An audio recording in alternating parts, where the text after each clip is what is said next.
નમસ્કાર વિદ્યાર્થી મિત્રો, કેમ છો? મજામાં છો ને? આજના ઓનલાઈન શિક્ષણમાં તમારું અને તમારા વાલીશ્રીનું હાર્દિક સ્વાગત છે. આજનો આપણો વિષય છે ગુજરાતી. ગુજરાતીમાં આપણે આગળના લેક્ચરમાં શું ભણી ગયા હતા? તો કે ચિત્રની નીચે નામ લખતા શીખી ગયા હતા. હવે આગળ ભણીશું, પણ આગળ ભણતા પહેલાં આપણે થોડું રિવિઝન કરીશું. તમે બધા મારી સાથે રિવિઝન કરશો? સરસ, ચલો રિવિઝન કરો મારી સાથે. કને હસવઈ કી, ખને હસવઈ ખી, ગને હસવઈ ગી, ઘને હસવઈ ઘી, ચને હસવઈ ચી, છને હસવઈ છી, જને હસવઈ જી, જને હસવઈ જી, ટને હસવઈ ટી, ઠોને હસવઈ ઠી, ડને હસવઈ ડી, ઢને હસવઈ ઢી, અણને હસવઈ અણી, તને હસવઈ તી, થને હસવઈ થી, દને હસવઈ દી, ધને હસવઈ ધી, નને હસવઈ ની, પને હસવઈ પી, ફને હસવઈ ફી, બને હસવઈ બી, ભને હસવઈ ભી, મને હસવઈ મી, યને હસવઈ ઈ, રને હસવઈ રી, લને હસવઈ લી, વને હસવઈ વી, શને હસવઈ શી, શને હસવઈ શી, સને હસવઈ સી, હને હસવઈ હી, અળને હસવઈ અળી, ક્ષને હસવઈ ક્ષી, જ્ઞને હસવઈ જ્ઞી. તો ઓકે બાળ મિત્રો, તમને રિવિઝન કરવામાં મજા આવી? સરસ, ચલો હવે આપણે આગળ પેજ ભણીશું.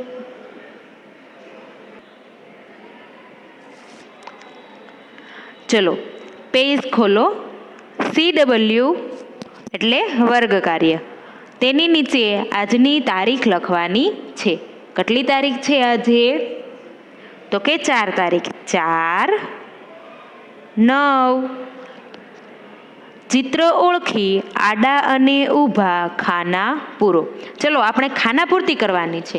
જુઓ, ચિત્ર આપેલું છે અને ખાનામાં પણ ક્યાંક ક્યાંક અક્ષર આપેલા છે અને બાજુમાં આખો શબ્દ આપેલો છે. તેના આધારે આપણે ખાના પૂર્તિ કરવાની છે.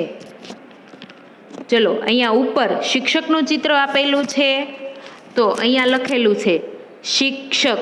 જુઓ, લખેલું છે. હવે આપણે ખાના પૂર્તિ કરવાની છે.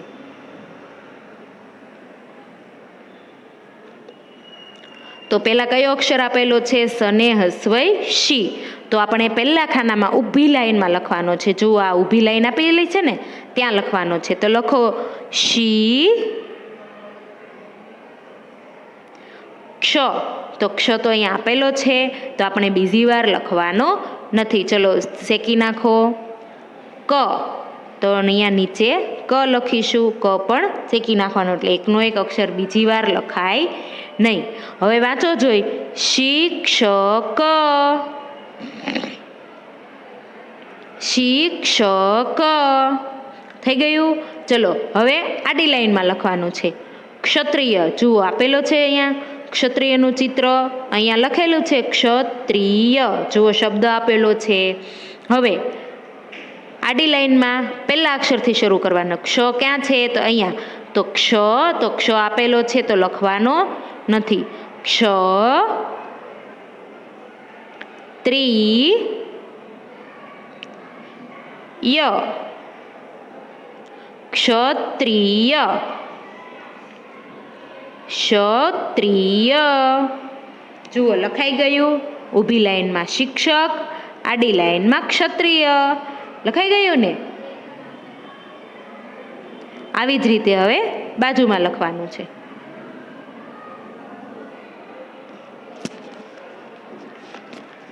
ચલો ટિકિટનું ચિત્ર આપેલું છે. કયું ચિત્ર આપેલું છે? ટિકિટ. તો ટિકિટનું ચિત્ર અહીંયા આપેલું છે તો આપણે આડી લાઈનમાં લખવાનું છે. તો પહેલો અક્ષર કયો છે? ટી. તો ટને હસવઈ ટી, ટને હસવઈ ટી. ત્યાર પછી કને હસવઈ કી, કને હસવઈ કી. પછી ટ. તો ટ તો આપેલો છે તો આપણે લખવાનો નથી. હવે વાંચો જોઈ. ટી કી ટ, ટિકિટ, ટિકિટ. થઈ ગયું. હવે ઊભી લાઈનમાં શબ્દ લખવાનો છે.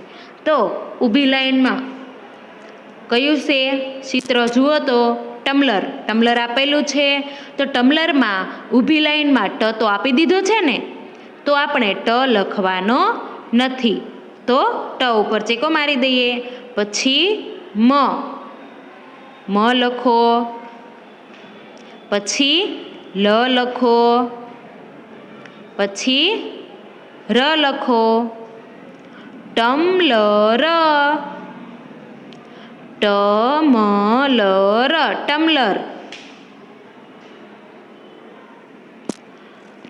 ટમ્લર.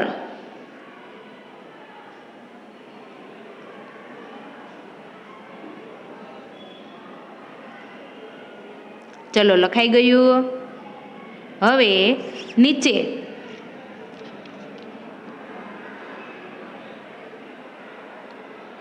ચલો તિલકનું ચિત્ર આપેલું છે. જુઓ અહીંયા આપેલું છે તો તિલક અહીંયા આપણે આડી લાઈનમાં લખવાનું છે. તો પહેલાં આવશે તને હસવઈ તી, લ ક.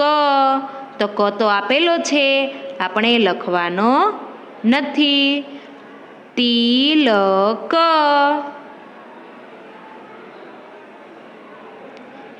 તિલક, તિલક. ચલો ઊભી લાઈનમાં કયું ચિત્ર આપેલું છે? કમળનું. તો ક તો આપેલો છે તો આપણે લખવાનો નથી. ક મ અળ, કમળ, કમળ, કમળ.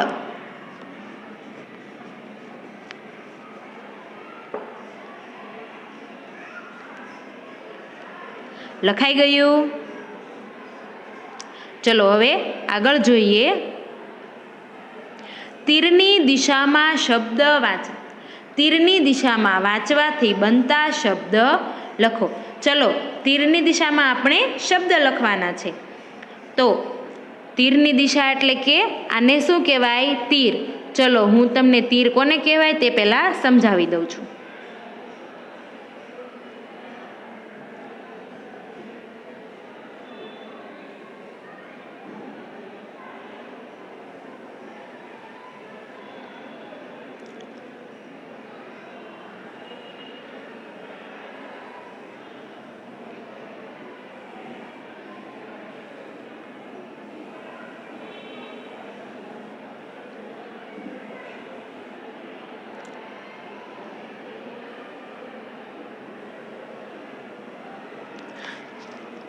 આને શું કહેવાય? તીર. શું કહેવાય? તીર. જો શું કહેવાય? તીર.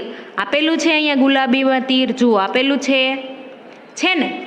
આવી જ રીતે બધા કોઈ પણ હોય તો આને શું કહેવાય? તીર. શું કહેવાય? તીર.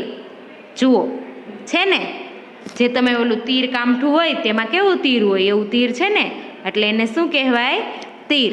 તો હવે આપણે તીરની દિશામાં શબ્દ બનાવવાના છે. તો એક શબ્દ આપણને ઉદાહરણ તરીકે આપેલો છે, દી. પછી તીર અહીંયા છે, જુઓ અહીંયા આપેલું છે તીર, જોઈરું આપેલું છે ને, જોઈરું છે તીર. તો દી પછી અહીંયા કયા કયા અક્ષર છે? વ અને સ. તો દિવસ બની ગયો શબ્દ, દિવસ બની ગયો ને, દિવસ બની ગયો. હવે બીજો શબ્દ બનાવશું. દી આપેલો છે તો ગોળમાંથી પહેલા દી લખી લેવાનો. હંમેશા ગોળમાંથી પહેલા દી લખી લેવાનો. આ દી છે એ ગોળમાંથી આપણે લખી લીધો. ત્યાર પછી બીજો શબ્દ બનાવશું, દી. આ તીર આપેલું છે અહીંયા વ સ વારો આવી ગયો તો એના ઉપર આપણે ચેકો મારી દઈએ. હવે ન છે તો દી ન, તો અહીંયા ન લખીશું. દી ન, તો ન આવી ગયો તો ન પર ચેકો મારી દઈશું. હવે આગળ જોઈએ, તીરની દિશામાં બીજો શબ્દ બનાવીએ. વચ્ચે કયો અક્ષર આપેલો છે? દ ને હસ્વઈ દી. તો આપણે પહેલા લખી દેવાનું, દ ને હસ્વઈ દી. ત્યાર પછી તીરની દિશા, ન નો વારો આવી ગયો તો હવે ત્યાર પછીનું કયું છે? તો કે શનેકાનો શા. દિવસ આવી ગયું, પછી દી ન આવી ગયું. ત્યારબાદ હવે છે દિશા. તો આપણે અહીંયા તીર ક્યાં આપેલું છે? શા બાજુ આપેલું છે. તો આપણે અહીંયા શા આપેલો છે એ અહીંયા શા લખીશું. તો કયો શબ્દ બની ગયો? દિશા. દિશા. શા ઉપર ચેકો મારી દઈશું એટલે આપણે બીજી વાર લખાય નહીં, દિશા. હવે આગળનો શબ્દ બનાવીએ. દ ને હસવાઈ દી આપેલું છે તો આપણે લખીશું દ ને હસવાઈ દી. દ ને હસવાઈ દી.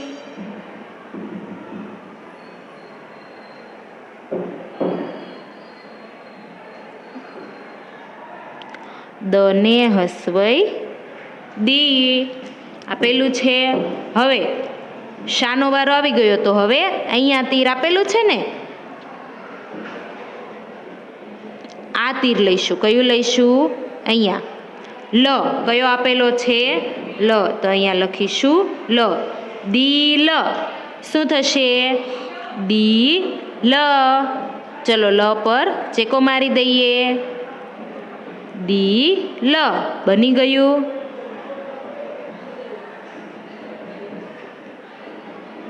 આગળ છે દ ને હસવાઈ દી. પછી કયું? હવે 1 2 3 4. હવે તીરની દિશામાં યા આવશે. શું આવશે? યા. દી યા. યને કાનો યા.